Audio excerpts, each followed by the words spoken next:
সঞ্জিতা নামে যে রোগিনী মৃত্যুবরণ করেছেন, সঞ্জু নামে যে রোগিনী মৃত্যুবরণ করেছেন, তিনি আসলে আক্রান্ত হয়েছিলেন বা অসুস্থ বোধ করছিলেন 1 মাসের অধিক সময়কাল ধরে। 1 মাস অসুস্থ হিসেবে উনি বাসার কাছে চিকিৎসা, আশেপাশের যারা ওইভাবে স্বীকৃত চিকিৎসক নয় তাদের চিকিৎসা গ্রহণ করছিলেন। 1 মাস পর ওনার পরিস্থিতির একটু অবনতি ঘটলে উনি ঢাকার একটি হাসপাতালে আসেন। সেখানে ওনাকে অ্যান্টিবায়োটিক এবং অক্সিজেন দেওয়া হয়। তারও 4 দিন পর অবস্থার আরেকটু অবনতি হলে ওনাকে আরেকটি ঢাকাস্থ হাসপাতালে স্থানান্তর করা হয় এবং তখন পরীক্ষা করা হয় এবং সেখানে দেখা যায় যে HMPV পজিটিভ।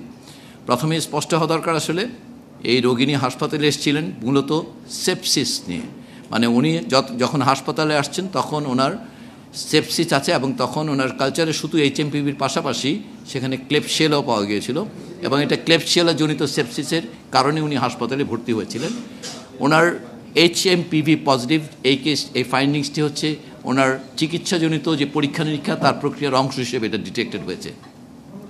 এখন পর্যন্ত বিজ্ঞানে যেটুকু বলা হচ্ছে সব জায়গায় সেটা হচ্ছে HMPVর কারণে মৃত্যু হওয়ার ঘটনাটি বিরল, কিন্তু HMPV আক্রান্ত ব্যক্তি যদি অন্যান্য রোগে আক্রান্ত থাকেন, ইমিউনো কম্প্রোমাইজ থাকেন, ওই সকল মানুষের ক্ষেত্রে বা অল্প বয়সী, অনেক বেশি বয়সী তাদের ক্ষেত্রে এই রোগী নিয়ে আসলে উনি ওবেস ছিলেন, ওনার থাইরয়েড ডিসফাংশন ছিল এবং উনি আসলে ক্লেবশিয়েলা দিয়ে সেপসিস ডেভেলপ করার পরে সেপসিসের কারণে মাল্টি অর্গান ফেলিয়ার হয়ে মৃত্যুবরণ করেছেন।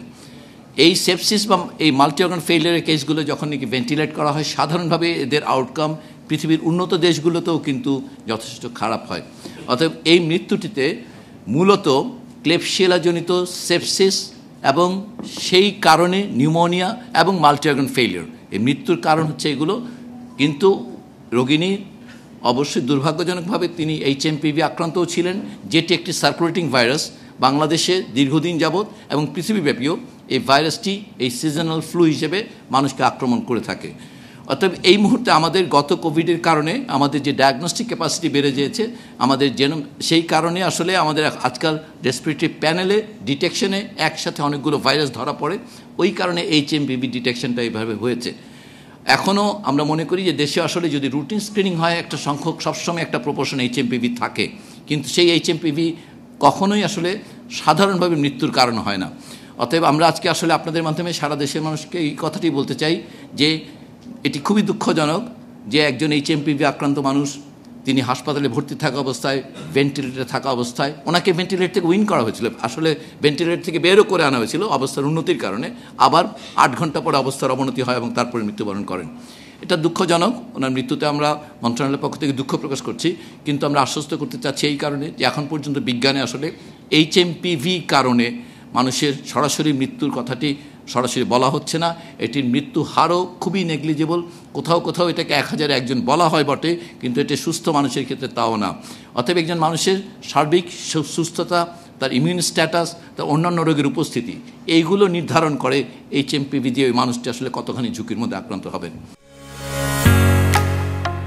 ঢালাইয়ের সেরা প্রিমিয়ার সিমেন্ট। এই যেহেতু ভাইরাসটির বিস্তার ঘটছে আশেপাশের দেশগুলোতে এবং বিশ্ব স্বাস্থ্য সংস্থার সুপারিশ অনুযায়ী কতগুলো সাধারণ স্বাস্থ্যবিধি মেনে চলার আমরা পরামর্শ দিতে চাই, এটা কোনো নির্দেশনা নয়। আসলেই খুবই ভালো হয় যদি এই সময়কালে যখন কেউ অসুস্থ থাকবেন তিনি যদি জনসমক্ষে বেশি জনগণের মানুষের মধ্যে না আসেন, সাধারণ মানুষও যখন নাকি অনেক মানুষের মধ্যে যাবেন তখন যদি উনি মাস্ক পরেন তাহলে, এবং যখন অসুস্থ বোধ করবেন উনি যেন ঘরে থাকেন। এই সাধারণ বিষয়গুলো মেনে চললে এটির বিস্তার কমবে, কিন্তু এটি নিয়ে কোনোভাবেই আতঙ্কিত হওয়ার প্রয়োজন নেই। এবং আমরা আমাদের মন্ত্রণালয়ের পক্ষ থেকে এই সাধারণ স্বাস্থ্যবিধি, এগুলো আসলে অন্যান্য দেশে রেসপিরেটরি এটিকেট বলে, এটা সাধারণভাবে মানারই কথা। আমরা সেটুকু যা স্মরণ করে দিতে চাই যে মানুষজনকে যে আতঙ্কিত না হয়ে আপনারা শুধুমাত্র অনেক মানুষের মধ্যে গেলে একটু মাস্ক পরবেন, অসুস্থ বোধ করলে ঘরে থাকবেন। সাধারণভাবে এই সময়কালে যে সিজনাল ফ্লু, এটা লক্ষণ একেবারেই তাই। এবং এই সিজনাল ফ্লুর কারণ 5-6টি ভাইরাস, এই সবগুলোর কোনোটি আলাদা করার উপর চিকিৎসার ক্ষেত্রে কোনো পার্থক্য তৈরি হয় না। অতএব আমরা এখন পর্যন্ত যখন রোগী ডাক্তার মনে করবেন এটা সিজনাল ফ্লু, সেখানে ওনার ভাইরাস খুঁজতে যাওয়া প্রয়োজন আছে বলে আমরা মনে করছি না। ওনার 2টো মাইক্রোবস আক্রান্ত আমরা স্পষ্ট দেখতে পাই, একটি হচ্ছে HMPV আর একটা হচ্ছে ক্লেবশিয়েলা। কনসিকুয়েন্টলি ওনার নিউমোনিয়া ডেভেলপ করেছিল এবং তার পরবর্তীতে ওনার মাল্টি অর্গান ফেলিয়ার হয়েছিল। সেটা একটা, যদি ক্লাসিক্যাল ক্লিনিক্যাল ল্যাঙ্গুয়েজে বলেন, এটা একটা সেপসিস যেটা থেকে মাল্টি অর্গান ফেইলিওর হয়েছে এবং তার ফলে তিনি মৃত্যুবরণ করেছেন। এই সেপসিসের কারণ হিসেবে দুটো, একটি ভাইরাস এবং একটি ব্যাকটেরিয়া, এই দুটোই একই সাথে উপস্থিত ছিল যখন উনি হাসপাতালে এসেছিলেন। অতএব এটা কোনটি, মানে HMPV যে 30 দিন আগে কি হয়েছিল এটা ডিটেক্ট করা কঠিন, কিন্তু উনি যখন থেকে হাসপাতালে নেটওয়ার্কে এসছেন তখন থেকে ওনার একটি ব্যাকটেরিয়া, একটি ভাইরাস এবং তারপর সেপসিস, তারপর নিউমোনিয়া, তারপর মাল্টি অর্গান ফেইলিওর, ফাইনালি ইনটিউবেট করে ফেরত আনা যায়নি। একবার এসে আসার পরে উনি আবার মারা গিয়েছেন। HMPV কারণে মৃত্যু, এই কথাটি আপনার পরবর্তীতে খেয়াল করবেন কোভিডের ক্ষেত্রে এটাকে আলাদা করা হয়েছিল, 2 ভাগ করা হয়েছিল, মানে কোভিডের কারণে। সো একইভাবে এটা সময় আসলে বিজ্ঞান এবং সময় নির্ধারণ করবে যে এই ধরনের মৃত্যুগুলোর ক্ষেত্রে কীভাবে ক্যাটাগরাইজ করা হবে।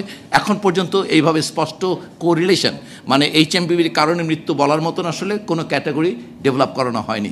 সো আমরা এখন পর্যন্ত যে স্বীকৃত মৃত্যুর কারণ সেগুলো বলছি, কিন্তু ওনার এই মৃত ব্যক্তি উনি HMPV আক্রান্ত ছিলেন। গবেষণাধীন 2-1টি ভ্যাকসিনের কথা শোনা যায়, কিন্তু এখন পর্যন্ত এটি ভ্যাকসিন আকারে আসার সম্ভাবনা নিকট ভবিষ্যতে নেই। কোনো রকম কোনো অ্যালার্ট শুধু বিশ্ব স্বাস্থ্য সংস্থানের কোনো দেশ থেকে জারি হয়নি। অ্যালার্ট শব্দটা যদি বলি, মানে কোনো সতর্কতা জারি করা হয়নি।